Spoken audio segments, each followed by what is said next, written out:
ഞാൻ നമ്മുടെ അരിസ്ട്രോ സുരേഷ് ചേട്ടൻ്റെ ഒരു ഇൻ്റർവ്യൂ കണ്ടേ. അരിസ്ട്രോ സുരേഷ് ചേട്ടനെ നിങ്ങൾക്ക് ആർക്കും അറിയാതിരിക്കൊന്നുമില്ല, എല്ലാവർക്കും അറിയുന്ന ഒരാളാണ്. Big Boss, action hero Biju, എട്ടിവാണി, സിനിമകളാണെങ്കിലും പാട്ടുകളാണെന്നുണ്ടെങ്കിലും ബിഗ് ബോസ് ആണെന്നുണ്ടെങ്കിലും അരിസ്ട്രോ സുരേഷ് ചേട്ടൻ എന്ന് പറഞ്ഞിട്ടുള്ള പച്ചയായ മനുഷ്യനെ മലയാളികൾ ആക്സെപ്റ്റ് ചെയ്തതാണ്. ഓക്കെ, അപ്പോൾ അങ്ങേരുടെ ഒരു ഇൻ്റർവ്യൂവിനകത്ത് അങ്ങേര് പറയുന്നുണ്ട്, mister Bengali the real hero എന്ന് പറഞ്ഞ സിനിമയിൽ അങ്ങേരാണ് സെൻട്രൽ ക്യാരക്ടർ. ആ പടത്തിൽ അഭിനയിക്കാൻ പോയ സമയത്ത് ഇപ്പോൾ ലാലേട്ടനും മമ്മൂട്ടിയും ഒരു സിനിമയുടെ സെൻട്രൽ ക്യാരക്ടർ, ഇനി പൃഥ്വിരാജ്, ആസിഫ് അലി, ഉണ്ണി മുകുന്ദൻ, അല്ലെങ്കിൽ ആരുടെ ഫഹദ് ഫാസിൽ, നിങ്ങളിഞ്ഞ് ഓക്കെ, ഞാൻ വലിയ വലിയ നടന്മാരുടെയൊക്കെ പേര് വിട്, നടിമാരുടെയും പേര് വിട്, അത്യാവശ്യം കുറച്ച് സിനിമകൾ, അരിസ്ട്രോ സുരേഷ് എന്ന് പറഞ്ഞ വ്യക്തി അത്യാവശ്യം സിനിമകൾ അഭിനയിച്ച ഒരാളാണ്, നല്ല ഫെയിമാണ്. ഒരു സിനിമയിൽ അഭിനയിക്കാൻ പോകുമ്പോൾ ഒരു സീനിൽ ഇങ്ങനൊരു എക്സ്പീരിയൻസ് ഇങ്ങേർക്ക് വരാനുള്ള റീസൺ എന്താണെന്നുള്ളത്, അല്ലെങ്കിൽ ഇങ്ങനെ ചെയ്യാൻ പാടുമെന്നുള്ളതാണ് എനിക്ക് സത്യം പറഞ്ഞത്. പ്രമോഷന് വേണ്ടി ഒരു ഇൻ്റർവ്യൂവിൽ, ഇത് ഈ ഇൻ്റർവ്യൂവിൽ മാത്രമല്ല, ഇങ്ങനെ ഈ സിനിമയ്ക്ക് റിലേറ്റഡ് ആയിട്ട് ഉള്ള കൊടുത്ത ഇൻ്റർവ്യൂസിലൊക്കെ ഈ ഒരു പെർട്ടിക്കുലർ സീനിനെ കുറിച്ച്, ആ ഒരു വിഷമത്തിനെ കുറിച്ച് പറയുന്നുണ്ട്. അത് പ്രമോഷൻ എന്നുള്ള രീതിക്കല്ല, എനിക്ക് തോന്നുന്നത് ഈ മനുഷ്യന് ഇത് ഭയങ്കര ഹേർട്ടായിട്ടുണ്ട്. അപ്പോൾ ആ സിനിമയ്ക്കിട്ട ആ ഒരു എഫേർട്ടും അല്ലെങ്കിൽ ആ ഒരു വേദന അതങ്ങനെ പറയുകയാണ്. പിന്നെ അല്ലാത്ത രീതിയിൽ ഈ ഒരു പെർട്ടിക്കുലർ ഇൻ്റർവ്യൂവിനകത്ത് കുറച്ചൊരു പ്രൊമോഷണൽ ഗിമിക്ക് സാധനം ഉണ്ടായിട്ടുണ്ട്. അത് നമുക്ക് ആസ് യൂഷ്വൽ വലിയ വലിയ സിനിമകളും അല്ലെങ്കിൽ വലിയ വലിയ നടന്മാരും ടെക്നീഷ്യന്മാരൊക്കെ ഇപ്പോൾ പ്രൊമോഷൻ്റെ സമയത്ത് ഒരു ഗിമിക്ക് കാണിക്കുക എന്നുള്ളത് സർവ്വസാധാരണമാണ്. എന്ത് പ്രൊമോട്ട് ചെയ്യണമെന്നുണ്ടെങ്കിലും ഒരു നെഗറ്റീവ് ഗിമിക്ക് വേണം. അപ്പോൾ അതിൻ്റെ ഭാഗമായിട്ട് ചെയ്തതായിരിക്കാം. അപ്പോൾ അങ്ങനെ രണ്ട് സാധനങ്ങളാണ് ഈ ഒരു പെർട്ടിക്കുലർ ഇൻ്റർവ്യൂ നമ്മുടെ ഹൈദരാബാദിൻ്റെ ചാനലിലാണ് വന്നിട്ടുള്ള 1-2 ടോക്സിൽ. അപ്പോൾ അതിന് തംബ്നെയിലിന് കൊടുത്തിട്ടുള്ളത്, ഒരു മനുഷ്യന് കിട്ടുന്ന പരിഗണന പോലും ചില സിനിമാ സെറ്റുകളിൽ ലഭിക്കാറില്ല. ഓക്കെ, ഇതാണ് അതിൻ്റെ ഒരു തംബ്നെയിലുള്ളത്. ഇനി അങ്ങേര് ആ സെറ്റിൽ നിന്ന് അനുഭവിച്ച എക്സ്പീരിയൻസ്, ആ ഒരു പെർട്ടിക്കുലർ ഷോട്ട് എടുത്തപ്പോൾ അങ്ങേർക്ക് ഉണ്ടായൊരു എക്സ്പീരിയൻസ്. ഈ സിനിമയിൽ തന്നെ, ബംഗാളി എന്ന സിനിമയിൽ തന്നെ അഭിനയിക്കുമ്പോൾ ഞാൻ പറഞ്ഞ കാര്യം എന്താ പറയുക, ഈ റെസ്റ്റോറൻറ്റിൽ അവിടുത്തെ കാഷ്യർ ഫുഡെടുത്ത് തറയിലെറിഞ്ഞു കൊടുക്കും ഈ ബംഗാളിക്ക്. അപ്പോൾ അത് ആ സീനാണത്. അപ്പോൾ ബംഗാളി വളരെ കിട്ടാത്ത ആഹാരം വേണത്, എന്തോ ഇറച്ചിക്കറിയോ എന്തോ ആണത്. അപ്പോൾ പുള്ളി അത് തറയുന്ന വാരി കഴിക്കുന്ന ഷോട്ടാണ്. അപ്പോൾ ഞാൻ എൻ്റെ ചോദിച്ചാൽ കുഴപ്പമില്ല, നമ്മളെന്ന് വെച്ചാൽ നമ്മൾ പണ്ടും ഈ തറ കിടക്കണക്കിടത്ത് കഴിച്ചിട്ടുണ്ട്, അതൊന്നും നമുക്ക് വിഷയമുള്ള കാര്യമൊന്നുമില്ല. ഞങ്ങൾ 5-6 പേര് ഒരുമിച്ച് നിന്ന് ഭക്ഷണം കഴിച്ചിട്ടുണ്ട്. നമ്മൾ യാത്ര ചെയ്യുമ്പോൾ ഒരു പരിചയമില്ലാത്തവർ വന്ന് നമ്മൾ പാത്രം നിന്ന് ആഹാരത്ത് കഴിക്കുക, അല്ലെങ്കിൽ അവരെ പാത്രം നിർത്തി കഴിക്കാൻ പറയുകയൊക്കെ ചെയ്യും. നമ്മളതൊക്കെ ചെയ്യാറുണ്ട്. ഈ തറയിൽ നിന്ന് ഈ ആഹാരത്ത് കഴിയുമ്പോൾ ഈ ആറ്റിലെ പയ്യന്മാർ വന്ന് അത് ക്ലീൻ ചെയ്തിട്ട്, സ്ഥലം ക്ലീൻ ചെയ്തിട്ട്, ഓക്കെ കുഴപ്പമില്ല കഴിക്കാമെന്ന് പറഞ്ഞു. അത് കഴിഞ്ഞ് 1 മണിക്കൂറോളം കഴിഞ്ഞാൽ പിന്നെ ക്യാമറ തന്നെ അവിടെ കൊണ്ട് വയ്ക്കുന്നത്.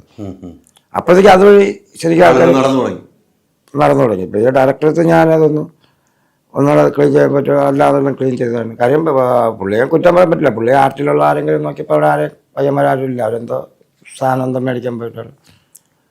അപ്പോൾ ഞാൻ അത് വന്നിട്ട് ക്ലീൻ ചെയ്തിട്ട് കഴിക്കാൻ പോയെന്ന് ചോദിച്ചാൽ ഇല്ല, അത് കഴിക്കാൻ തന്നെ പറ്റുള്ളൂ. എന്നാൽ ഇപ്പോൾ ഷോട്ട് എടുക്കാൻ പോകണം, നമ്മളിവിടുന്ന് വേറെ സ്ഥലത്ത് ഇവിടുന്ന് ഷിഫ്റ്റ് ചെയ്യാൻ പോവുകയാണ്, വേറെ സ്ഥലത്തേക്ക് പോകണം. അത് പിന്നെ നമ്മൾ അഭിനയിക്കാൻ വന്നതല്ലേ.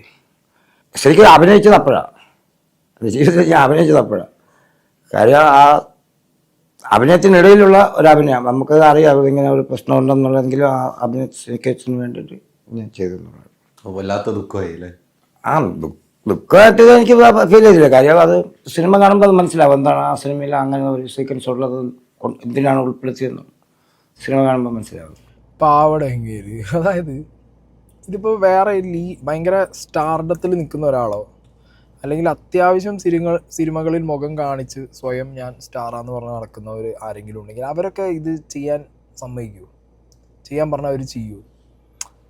എടേ, ഇങ്ങേര് ലൈഫിൽ ഒരുപാട് കണ്ട് വളർന്നു വന്ന ഒരാളാണ്. ഈ ഒരു ഇൻ്റർവ്യൂവിനകത്ത് തന്നെ അങ്ങേര് പറയുന്നത് പല ജീവിത സാഹചര്യത്തിലൂടെ വന്ന ഒരാളാണ്. സിനിമ എന്നുള്ളതാണ് അദ്ദേഹത്തിൻ്റെ ഏറ്റവും വലിയ അൾട്ടിമേറ്റ് മോഹം.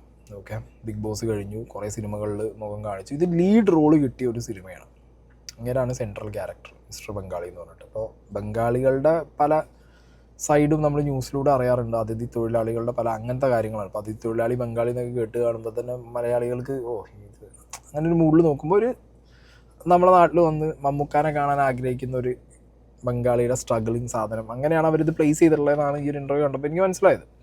അത്രയും സ്ട്രഗിൾ ചെയ്യുന്ന ഒരു ബംഗാളി ക്യാരക്ടറിന് നിലത്ത് നിന്ന് ഇപ്പോൾ നമ്മൾ ലാലേട്ടൻ ഷൂസ് നോക്കി കണ്ടിട്ടുണ്ട്. ഓക്കെ, പല സിനിമകളിലും പല ക്യാരക്ടേഴ്സും പല രീതിയിലുള്ള നമുക്ക് കാണുമ്പോൾ തന്നെ എന്ന് തോന്നുന്ന പല സീനുകളും ചെയ്ത് നമ്മൾ കണ്ടിട്ടുണ്ട്. അതിൻ്റെ ബാക്കിലൊക്കെ നമുക്ക് കൃത്യമായിട്ട് ഇപ്പോൾ നമുക്ക് ചിന്തിച്ചാൽ അറിയാം. ഇപ്പോൾ വെറുതെ കിടക്കുന്ന വീട്ടിലൊരു ഷൂ കൊണ്ടുപോയിട്ട് ലാലേട്ടനെ കൊണ്ട് നക്കിപ്പിക്കില്ല. കൃത്യമായിട്ട് പുതിയൊരു ഷൂ വാങ്ങി അതിൽ ഇനിയിപ്പോൾ പൊടിക്ക് പകരം ചിലപ്പോൾ പഞ്ചസാര പൊടിച്ച് അതിൻ്റെ മുകളിലിട്ടിട്ട് അങ്ങനെയൊക്കെ ആയിരിക്കും. കാരണം അവർക്ക് അങ്ങനെ കൊടുക്കും.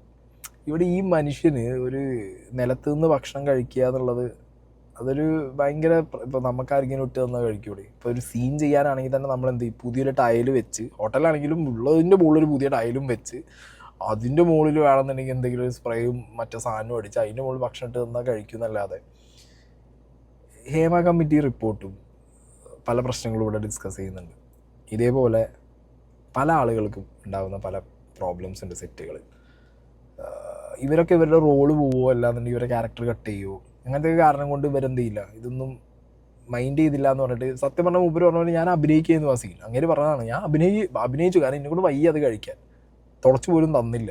1 മണിക്കൂർ പിന്നെ തുടച്ചിട്ട നിലത്ത്, ആളുകൾ ചവിട്ടിപ്പോയ നിലത്ത് ഭക്ഷണം ഇട്ട് തന്നിട്ട് ആ സീൻ കഴിക്കാൻ പറഞ്ഞപ്പോൾ സത്യത്തിൽ ആ ബംഗാളി എന്ന് പറഞ്ഞ ക്യാരക്ടറിലേക്ക് ഇയാളെ കൊണ്ടുവരിപ്പിച്ച് അഭിനയിപ്പിച്ച പോലെ. ഇനിയിപ്പോൾ അത് ഡയറക്ടറിനോടൊക്കെ ചോദിച്ചു കഴിഞ്ഞാൽ ഡയറക്ടർ പറയും ഞാനതിൻ്റെ പൂർണ്ണത കിട്ടാൻ വേണ്ടിയിട്ട് ഇതാണ് പൂർണ്ണത എന്നല്ല.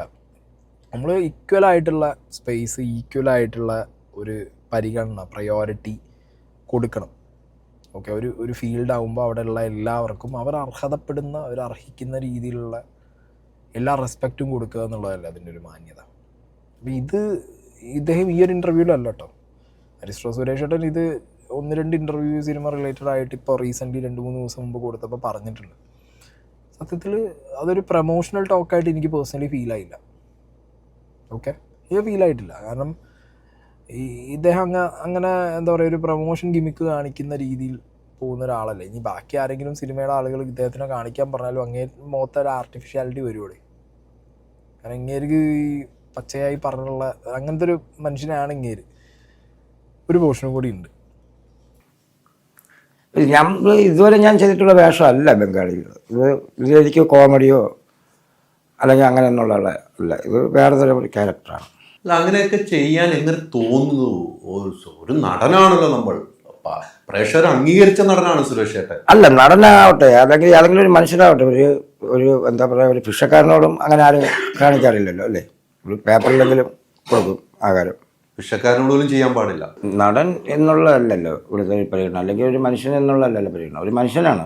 ഒരു ഭിക്ഷക്കാരനായിരുന്നാലും ഈ തറയിൽ ആഹാരം ഇട്ട് കൊടുക്കുക അത് സിനിമയ്ക്ക് ആവശ്യമാവും.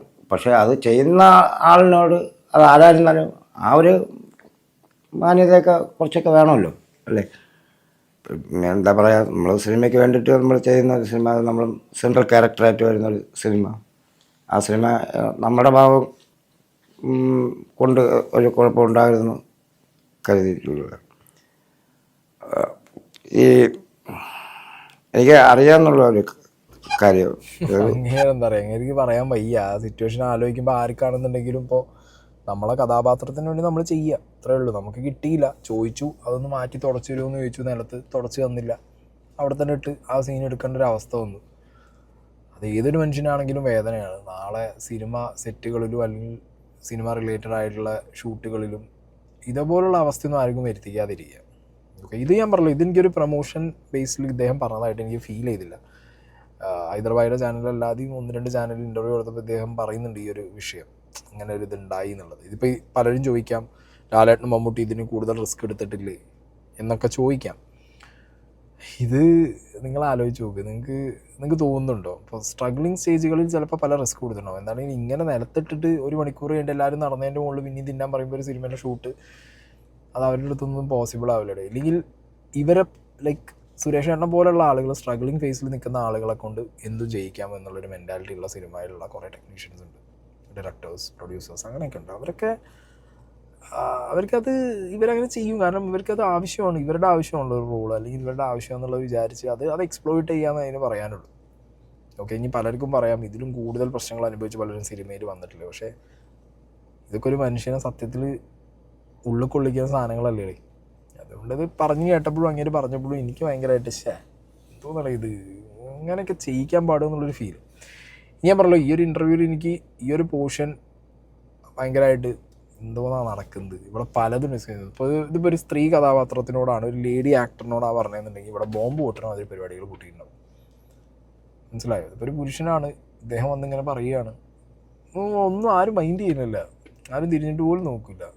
100 ചോദ്യങ്ങൾ ഇങ്ങനെ അങ്ങോട്ട് വരും. ഒരു ക്യാരക്ടർ വന്നാൽ പ്രശ്നങ്ങളൊക്കെ ആവും ചോദിക്കുക. അവിടെ ഒരു ക്യാരവും കൊടുത്തില്ല, ഒരു വണ്ടിയിൽ കൊണ്ടുപോയി ഡ്രോപ്പ് ചെയ്തില്ല.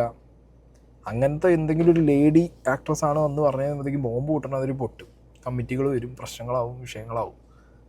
ഇങ്ങനത്തെ കാര്യങ്ങളൊന്നും ഡിസ്കഷനിൽ വരില്ല. ഓക്കെ. ഇനി ഈ ഇൻ്റർവ്യൂവിൻ്റെ വേറൊരു പോർഷനിൽ ഞാൻ പറഞ്ഞല്ലോ പ്രമോഷൻ ഗിമിക്കുകൾ പലതും ഇപ്പോൾ നടക്കും. അത് വലിയ സിനിമകൾക്കും ചെറിയ സിനിമകൾക്കൊക്കെ ഇൻ്റർവ്യൂസിൻ്റെ സമയത്തും ഇതിൻ്റെ പ്രീ പ്രൊമോഷൻ സമയത്തും ഒക്കെ പല രീതിയിലുള്ള ഗിമിക്കുകൾ നമ്മൾ കണ്ടിട്ടുണ്ട്. സോ ഞാൻ പറഞ്ഞത് ഈ ഒരു പെർട്ടിക്കുലർ ഇൻ്റർവ്യൂവിൽ എനിക്ക് ഈ ഒരു പോർഷൻ, ഒരു ട്രെയിൻ വഴുകിയാണ് ഇദ്ദേഹം വന്നതെന്നും ആ വന്നത് കാരണം പല ഇൻ്റർവ്യൂസും സമയം വഴുകുന്നു എന്ന് പറഞ്ഞിട്ട് ഇദ്ദേഹത്തിനെ കൊണ്ട് ഈ സിനിമയിൽ ഈ ഒരു പെർട്ടിക്കുലർ നിലത്തുള്ള ഭക്ഷണം കഴിപ്പിച്ച ഈ ഒരു സിനിമയുടെ ഡയറക്ടർ കം പ്രൊഡ്യൂസർ എന്നാണ് എനിക്ക് തോന്നുന്നത്. അങ്ങനെ തന്നെയാണ് അദ്ദേഹം.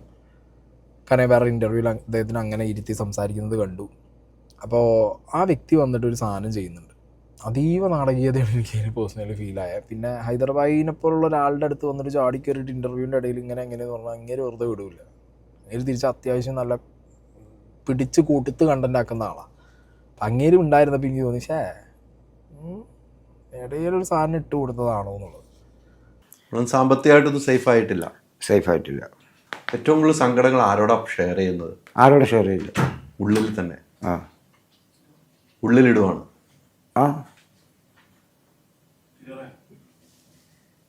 ഇല്ല തുടങ്ങിയുള്ളൂ. അല്ല, ഇയാള് ചുമ്മാ ഇങ്ങനെ നോക്കി ഇതാക്കിയിട്ട് എനിക്ക് സമയം അറിയാം, അത് സംഭവം അറിയാം, സമയം അറിയാം. തുടങ്ങിയുള്ളൂ, അതിൻ്റെ ഇടയ്ക്ക് നിർത്തിയെന്ന്.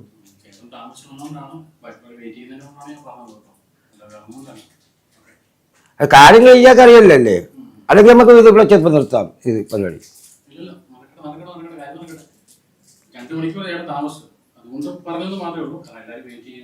അതെ, എൻ്റെ ഇൻ്റർവ്യൂക്കെതിരെ ഞാൻ കേസ് കൊടുക്കാൻ പോവാ, ഇയാളൊന്ന് വിറ്റ്നസ് ആയാൽ മതി.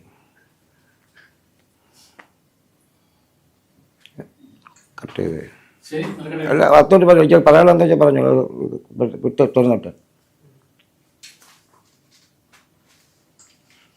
അത് ഞാനേ ഇത് കണ്ടത് രാവിലെ വെളുപ്പിൽ 3 മണിക്കുള്ള ട്രെയിൻ കയറാനാണ് പറഞ്ഞത്.